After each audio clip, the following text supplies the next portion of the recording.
Hello and welcome to In the Kitchen with Mary Mac. Today we're going to talk about pancakes. We sort of missed International Pancake Day, but who knew that was coming up? They just throw these holidays at you willy-nilly.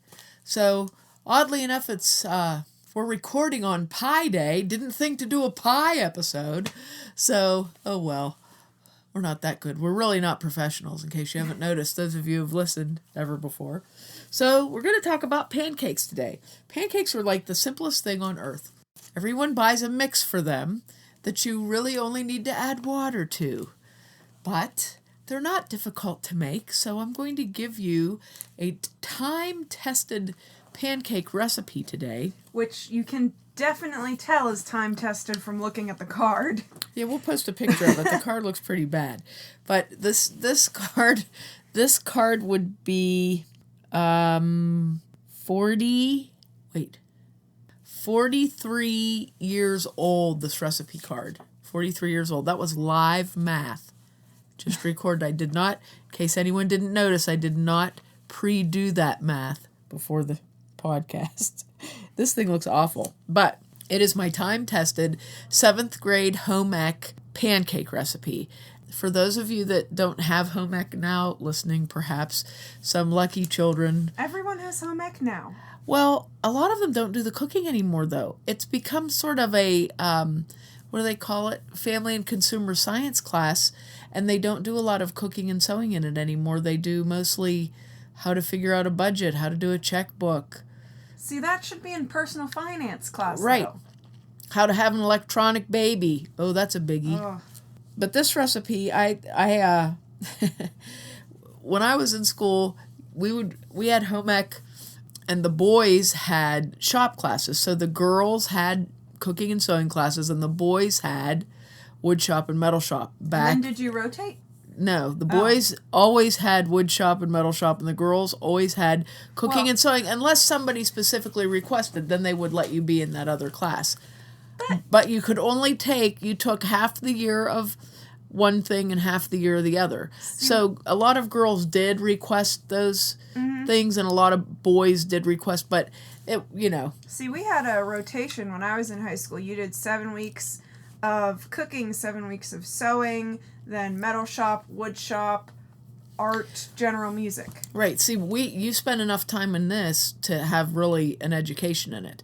So you could really make things. And our art class was completely separate. It wasn't a part of a rotation. It was just a class.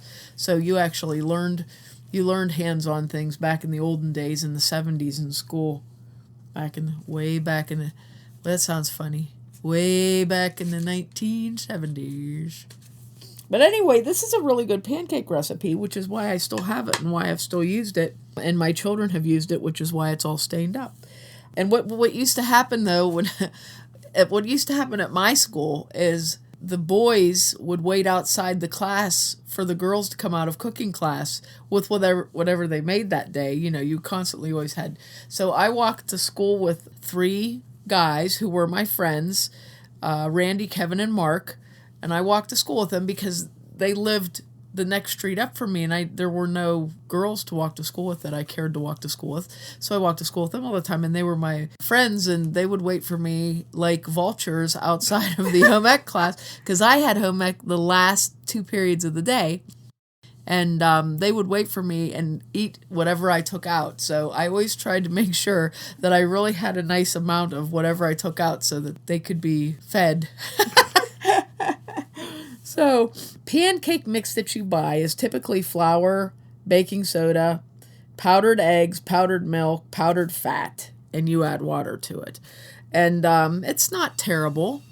It's not absolutely terrible. It's not fantastic either. I make a mix for myself that I sell through my Mary Mac Bakehouse, Mary Mac Mixes, and it is an oatmeal-based mix, and it has oatmeal, oat bran, raw sugar, unbleached flour, and baking soda in it. It's a very, very good mix, and we like it a lot. So if you get a chance to try that out, you can go over to our store at marymacpodcast.com and buy a bag of that and give it a try. It's a very good mix, and it's a very It's a dense but not heavy mix, very delicious mix. The mix I'm going to give you, the recipe I'm going to give you, is for a pancake that's just a regular pancake made with regular flour. Everything's regular about it. I'm sure if you want to experiment, you can substitute a little bit of this and that's in it. But this is a very good, basic, foundational pancake mix. Pancakes are not, when you make pancakes from scratch, it's a little different than using a mix, because one of the things that you want to do is make sure that your dry ingredients are blended well, because of course when you buy a mix at the store, they're mixing it in whatever, a 55-gallon drum or something, so it's going to be well mixed. So you want to make sure your ingredients are well mixed. So what you're going to do with this particular recipe calls for 1 cup of flour, 1 3/4 teaspoon of baking powder, 4 teaspoons of sugar, a half teaspoon of salt. Those are your dry ingredients. Your wet ingredients are 1 egg beaten, 2/3 cup of milk, and 2 teaspoons of oil. So you want to take your dry ingredients and sift them together. If you don't have a sifter, a regulation baking sifter, you can use a sieve. Works very nice. Or a sieve. It's either a sieve or a sieve. I don't know. I can't pronounce anything correctly, so I think it's a sieve. I don't know. Could go either way. Yeah. Go with whatever you like to call it, and use that thing to make to sift your dry ingredients together, and that'll get your flour. If your flour's lumpy or anything like that, your flour, baking powder tends to get lumpy. Baking powder is an odd thing that if you get a little hard lump of baking powder in something, you'll never forget that experience.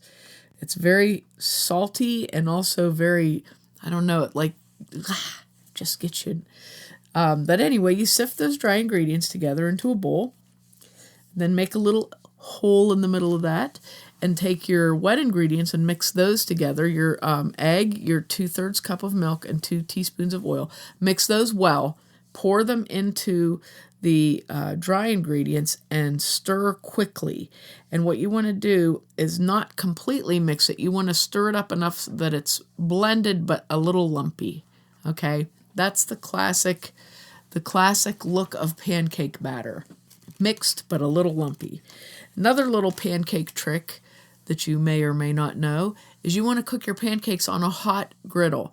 So whatever you're going to cook them on, whether it be a frying pan or a griddle or an electric griddle or whatever, you want to make sure it's hot before you put the batter on it, because if you put it on there and it's got to heat up, it will literally cement your pancake to your pan. I mean, and then that's what we always have, like the first worst pancake, the first pancake that comes off, you got to eat it while you're cooking the other ones because it's just so bad looking. You don't want to put it out on the plate.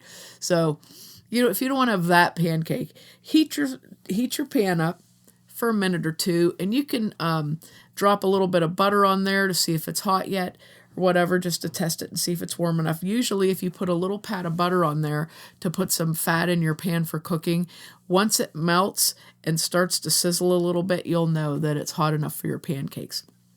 So put your pancake on there. As it cooks, it'll start to get little tiny holes in the top. When the top of the pancake is virtually covered with little tiny holes, you can then flip it. That's how you know the other side is done. And the edges are dry. Yeah, the edges are dry. Yeah, that too. I always like to play around with them. While you're cooking them, you got to go around and loosen up the edges and do all that. I'm a real, there's people that are hands off, and then there's people that have the flipper in there going around there and make sure you're loose. I'm one of those people. I work the pancake.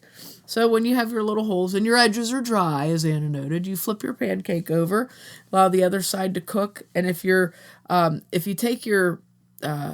familiar with cooking pancakes and you're a little worried if it's done, you can take your spatula or flipper and poke a little hole in the middle of it and look, and you'll be able to see right into the pancake. If it's done, it'll have a little cavity of holes all through it, Well, and the spatula will come out and it'll have some wet batter on it. Yeah. That's the number one always, sign. Always got to have the scientist or something. But that's just how you make pancakes. And there's a nice pancake recipe for you this is a fun recipe for kids to do because it's not difficult. There's not a lot of ingredients and they can measure this out themselves. This is a good recipe to do with kids. It's a lot of fun. And get some nice maple syrup for those pancakes and you'll be in heaven. I promise you. Do you want to talk about the maple syrup that you recently tried? Yeah, we recently got a new maple syrup product in at Standing Chimney. It's from a Pennsylvania farm. It's called Paul Family Farms, located in Potter County, Pennsylvania. And they have many, many acres of many, many maple trees. And they tapped this year, they said is probably going to be one of their best years they ever had. But they tap hundreds and hundreds of maple trees. And they boil their own syrup down themselves and bottle and package it. And it is phenomenal. I have eaten so much maple syrup in the last 2 weeks. I'm just making excuses to eat maple syrup. So if you go to their website, which is paulfamilyfarms.com, you could buy syrup online. It's available all over Western Pennsylvania, actually, in Standing Chimney, just outside of Newcastle, Pennsylvania. It's available in several locations in Pittsburgh. So look them up and try them out. It's really good. I'm sure you'll love it. It's really, really good syrup. So I hope you enjoyed our little pancake episode today. And if you get a chance, go to marymacpodcast.com and check out our store and maybe pick up one of our Golden Oat pancake mixes because they really are good. And I'm not just saying that. I mean, if they weren't mine, I'd say they were good. But they're mine and they are good. So I'm saying it. So you can find us. Mary Mac Bakehouse on Facebook, at Mary Mac Mixes on Twitter, at Mary Mac Bakehouse on Instagram. Our website, as Mary Mac previously mentioned, is marymacpodcast.com. And our store you can either get to from the menu on the website or just type in store.marymacpodcast.com. Thank you very much. You're very professional sounding. Certainly appreciated. We'll have the recipe up on our website and our Facebook page. Thanks a lot for listening. If you did, and if you didn't, too bad for you.